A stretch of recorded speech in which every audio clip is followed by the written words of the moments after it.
Batman principle is Batman. By the way, is my favorite character. He's my favorite superhero. Um, and there's a lot of reasons why he's that. I have a very convincing argument that you can't refuse. Um, but first, the Batman principle.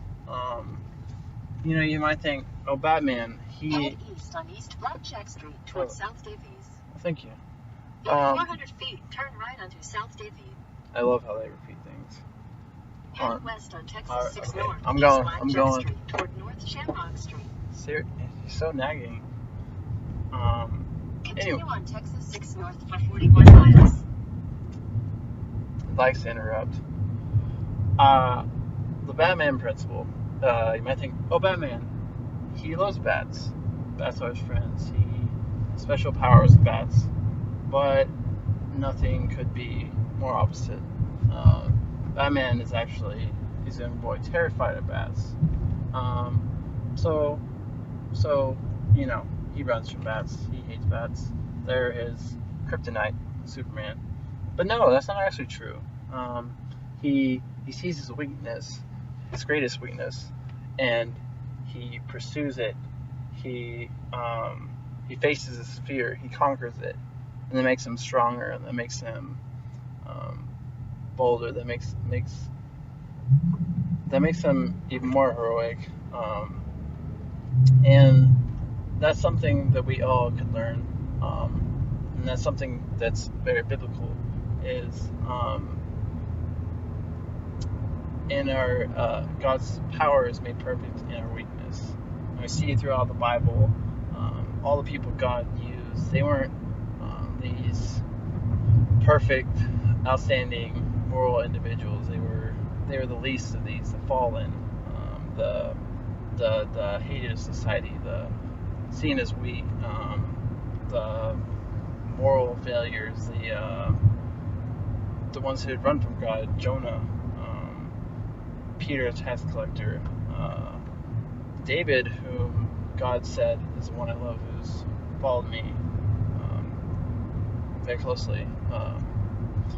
He committed adultery and he murdered Bathsheba's husband. Yet he was beloved in God's eyes. Samuel, who is it Samuel? No, Samuel's a prophet. I'm going blank. Maybe it was Samuel.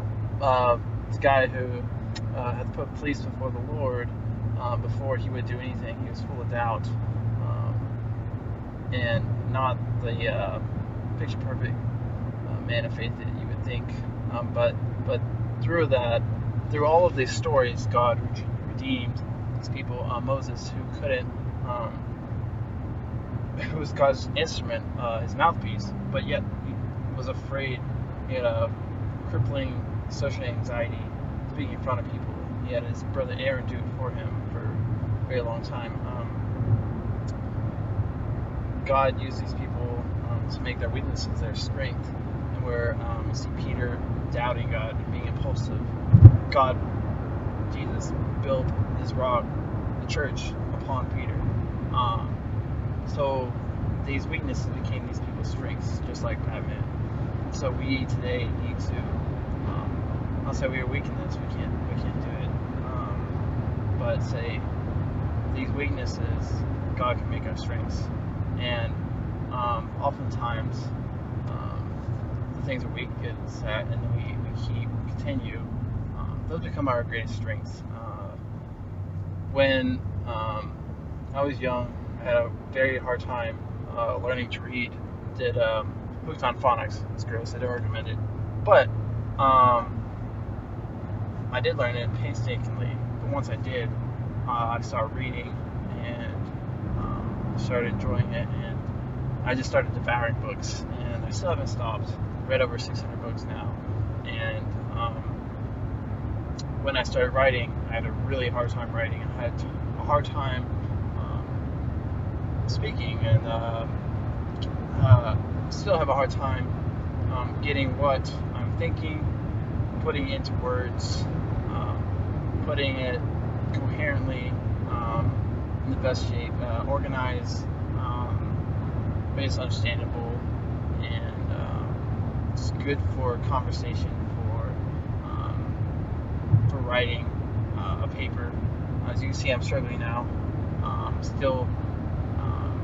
Still not something natural and comfortable for me, but something I've come a long way in. In undergrad, I was in English, now I'm American Studies, and that's tons of writing. That's tons of what I consider one of my weakest strengths, one of my weaknesses, but something I've worked at so hard. But now it's something that I really enjoy, that I think is essential, and it's something that I want to continue to cultivate, and I want to pursue a career with. And so it's just funny how our weaknesses become our strengths, and something God uses. More about Batman. I think Batman is just such a, I guess, biblical, and feel free to, God strikes me lightning, I understand if it's blasphemous, and then tell me how I'm wrong. But I like to actually compare Batman to Jesus in some instances. I see Jesus, he didn't come to fit our expectations. He didn't come to do what we expected on this earth. He didn't come to restore Israel. He didn't come to just let's do what we want. And he had his own agenda, he had his own plan. He knew what was best, and he pursued that for us, not for himself. The Batman, Gotham is his city, just like the world is God's city, and Jesus and Israel is God's chosen people, his chosen land. Gotham is Batman's people, his homeland, home city. And Batman, he doesn't care about what people want. He doesn't care if people hate him. I'm sure he would love for people to love him, and to see his agenda, to see his goals, to see why he's doing it, to see this for them.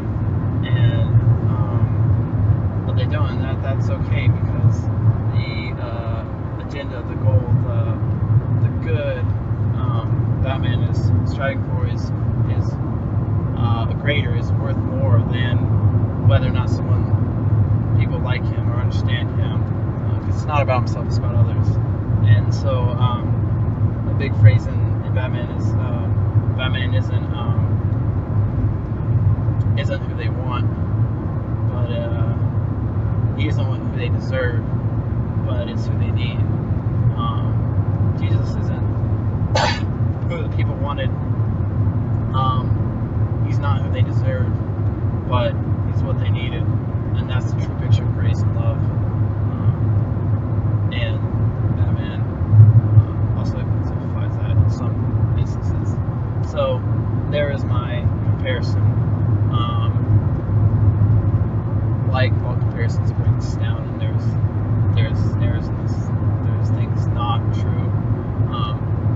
But comparisons aren't meant to be exact. So I think there's a lot to learn from Batman biblically.